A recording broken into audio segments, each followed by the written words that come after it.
میرا بچپن سونے کے پالنے میں جھولتے گزرا۔ بڑی ہوئی تو خود کو پریوں کے دیس کی شہزادی سمجھنے لگی۔ سامنے خالی بنگلے میں کرایہ دار آ گئے۔ جب چہل قدمی کو نکلتی، اس بنگلے میں سے ایک بہت خوبصورت نوجوان برآمد ہوتا۔ چہل قدمی محبت کی طرف لے گئی اور محبت شادی میں بدل گئی۔ میں معصوم تھی، حقیقت کو نہ سمجھ سکی۔ وہ مجھے بلوچستان لے گیا۔ میرے والد کشمیری اور ماں ایرانی تھی۔ دونوں ہی حسن میں یکتا تھے۔ دادا جان جاگیردار اور والد مل آنر تھے۔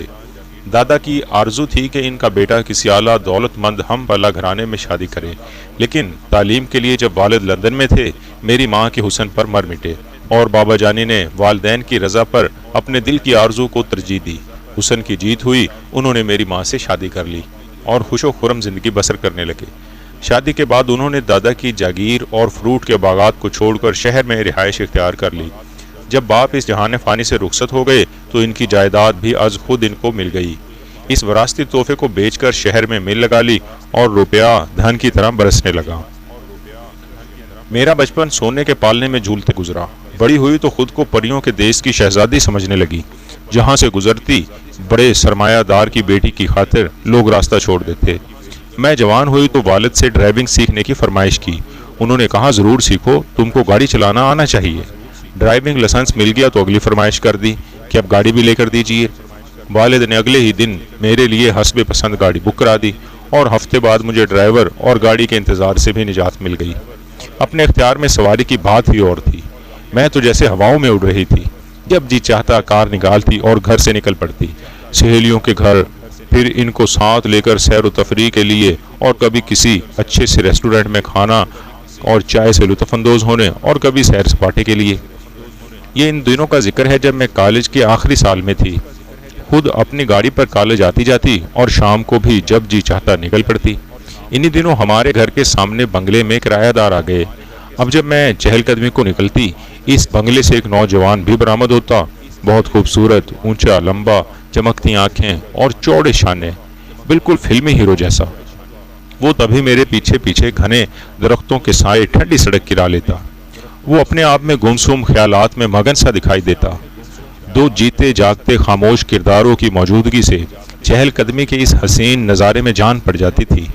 شاید دونوں ہی کو ایک خوشگوار احساس رہتا تھا کہ ہم ایک دوسرے کے آگے پیچھے چلتے ہیں، اور ٹھنڈی سڑک کے کنارے اس حسین نظارے میں ہماری ہستیوں سے فضا کی گمبھیرتا میں ارتعاش پیدا ہوتا ہے۔ ہم نے عرصہ تک ایک دوسرے سے کلام نہ کیا، حالانکہ روز ہی چہل قدمی کے ساتھی ہوتے، مگر خاموشی کی حد کو پار نہیں کیا۔ یہ سٹوری آپ سن رہے ہیں معروف چینل گڈ سٹوری پر، جسے سبسکرائب کرنا نہ بھولیے گا۔ شکریہ۔ اب کہانی میں آگے سنیے جو سنسنی خیز موڑ اختیار کرنے جا رہی ہے۔ ایک روز وہ اپنے گھر کے بچوں کے ساتھ کرکٹ کھیل رہا تھا کہ گیند ہمارے برآمدے میں آ گری۔ وہاں میں کرسی پر بیٹھی کتاب پڑھ رہی تھی۔ گیند فرش سے اچھل کر میرے گھٹنے پر لگی۔ کچھ تکلیف تو ہوئی مگر غصہ نہ آیا، کیونکہ کانوں میں بچوں کی خوشیوں بھری چیخ و پکار آ رہی تھی۔ گیند ادھر آ جانے سے اب وہ سب خاموش ہو گئے تھے۔ تبھی سامنے والے بنگلے کے گیٹ کھلنے کی آواز سنائی دی۔ میں نے گیند اٹھائی اور اپنا گیٹ کھولا تو 3-4 بچوں کو اپنی طرف آتے دیکھا۔ وہ گیند لینے آ رہے تھے۔ دفعتاً میری نظر اسی نوجوان کی طرف اٹھ گئی جس نے بچوں کو گیند لانے بھیجا تھا۔ گویا وہی تھا جو ان بچوں کے ساتھ کھیل رہا تھا۔ گیند بچوں کو تھما دی تو نوجوان نے میرا شکریہ ادا کیا، اور میں نے بغیر جواب دیے ایک مہوم سی مسکراہٹ کے ساتھ اپنا گیٹ بند کر دیا۔ اس کے بعد اکثر گیٹ پر ہی ملاقات ہو جاتی۔ ایک روز اس نے ہاتھ اٹھا کر سلام کیا تو میں نے بھی جواب دیا۔ تب وہ میری طرف آ گیا اور فٹ پاتھ پر ہم ساتھ ساتھ چلنے لگے۔ اس نے اپنا تعارف کروایا، تب میں نے بھی مختصر سا تعارف کروا دیا۔ میں اس کا خیال جھٹک دینا چاہتی تھی، کیونکہ وہ ہمارے سٹیٹس سے قطعی میچ نہ کرتا تھا، اور والد صاحب چونکہ اپر کلاس سے تھے، وہ متوسط طبقے کے لوگوں کو برابری دینے کے قائل ہی نہیں تھے۔ جب ہمارے ہاں کوئی پارٹی ہوتی تو مہمانوں کی لسٹ میں سے میری ان سہیلیوں کے نام امی کاٹ دیا کرتی تھیں جو مڈل کلاس سے ہوتی تھیں۔ وہ ان کو مدعو کرنا خلاف شان خیال کرتی تھیں کہ جن کے پاس اپنی گاڑی تک نہ ہوتی۔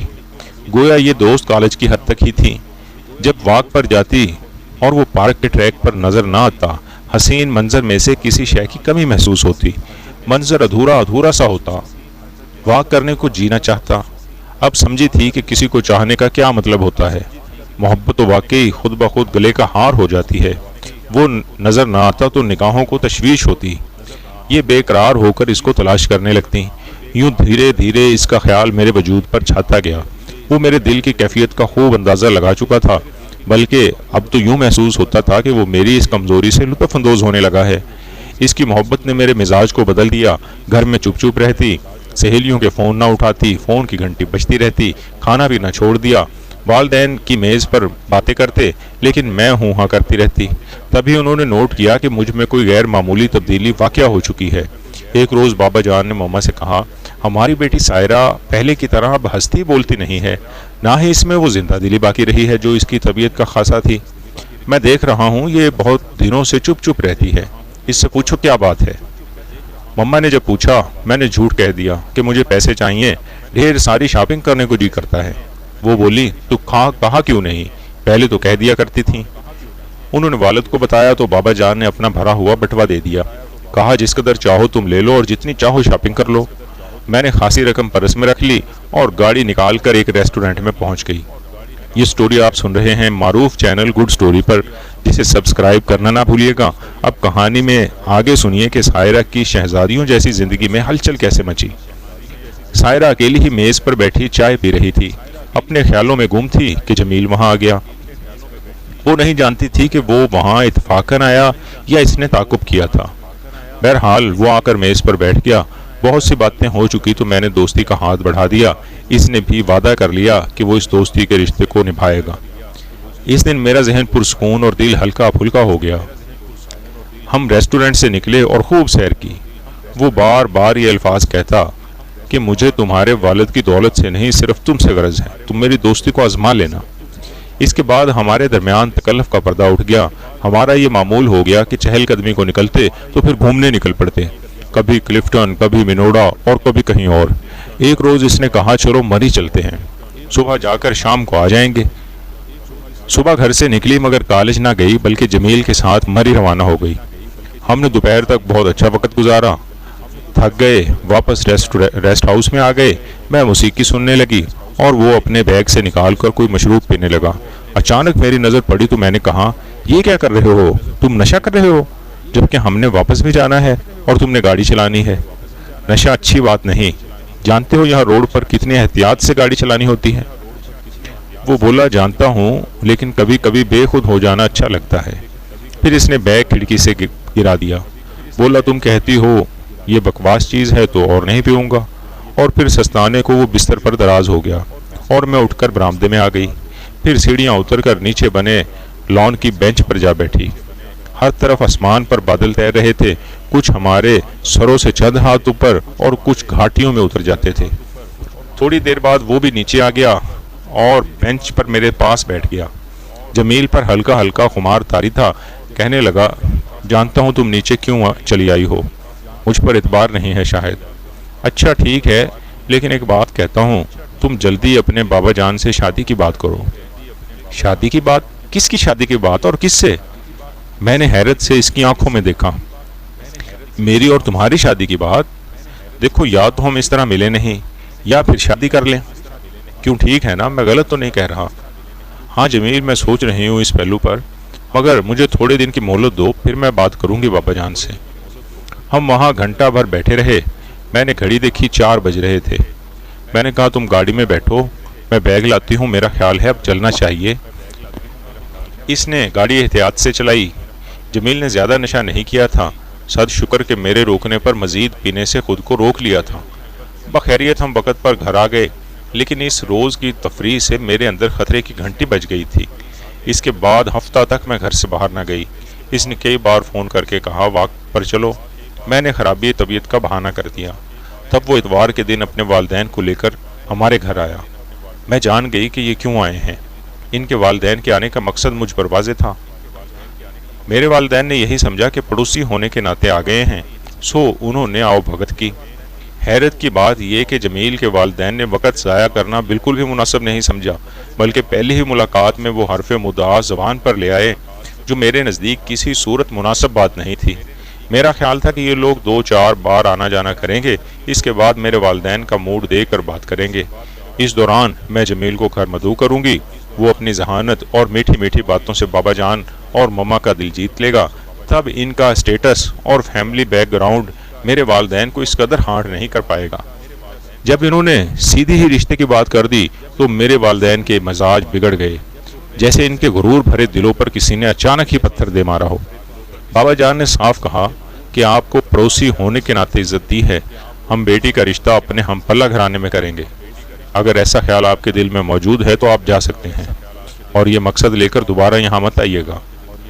جمیل کے والد نے بابا جان کے تکھے لہجے کو محسوس کیا اور کہہ دیا کہ بے شک آپ کو یہ رشتہ بے جوڑ لگا ہے، ہمارا آنا آپ کو گوارا نہیں، لیکن آپ کی بیٹی کو تو ہے، ہم تو انہی کی خوشی کو مد نظر رکھتے ہوئے آئے ہیں۔ یہ کہہ کر وہ تو چلے گئے، لیکن بابا کا دل زخمی کر گئے۔